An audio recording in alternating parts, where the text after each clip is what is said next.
What's up guys, we're going to be doing a paddle shifter install on our Shop 987.2.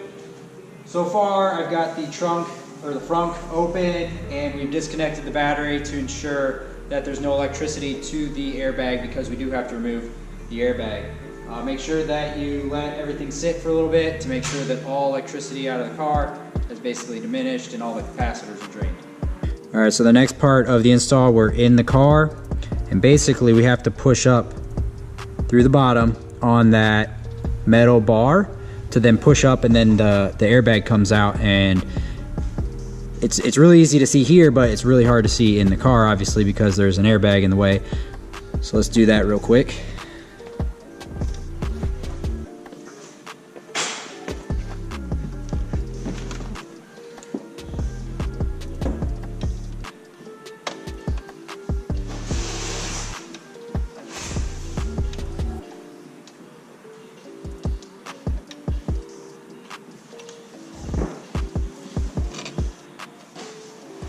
Alright, I had to grab some screwdrivers, but basically we're going to remove all these connectors, and you're basically going to just pop these orange guys up,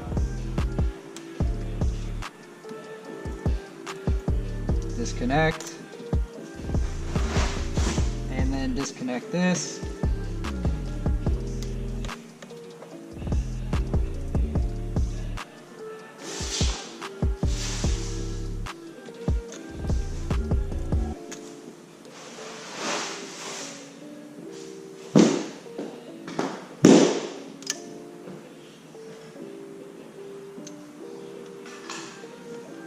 Set that aside.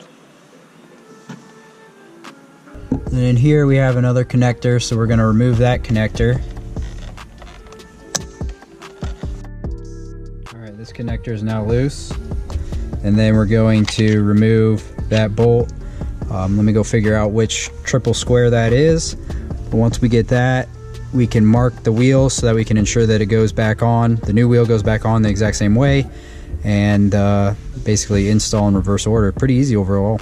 Alright, so it is an M12 triple square, and basically we're just going to remove this bolt. Not sure if I can do it on the camera. No, it's not bad at all.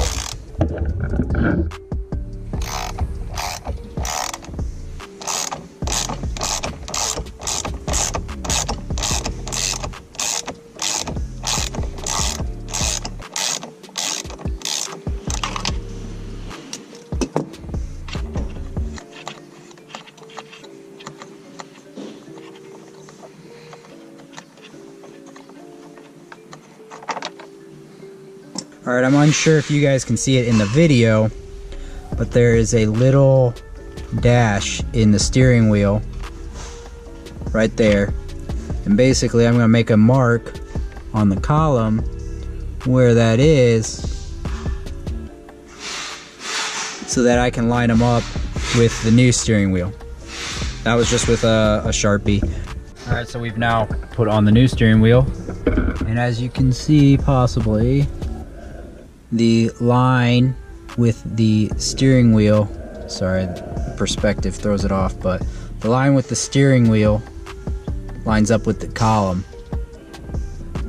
Now we're good to go back together. The bolt has been torqued to spec, which from internet research was 37 foot-pounds, and now we're going to install the connectors on the airbag and go from there. Basically just button up the install in the opposite way that you did the uninstall.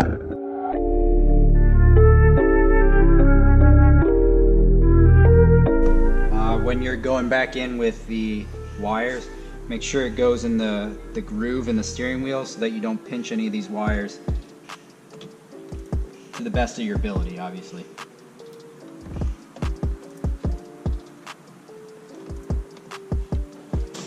Alright, and then it should not have any like resistance. You should just be able to push it in, and then you'll feel it click into place. It's installed.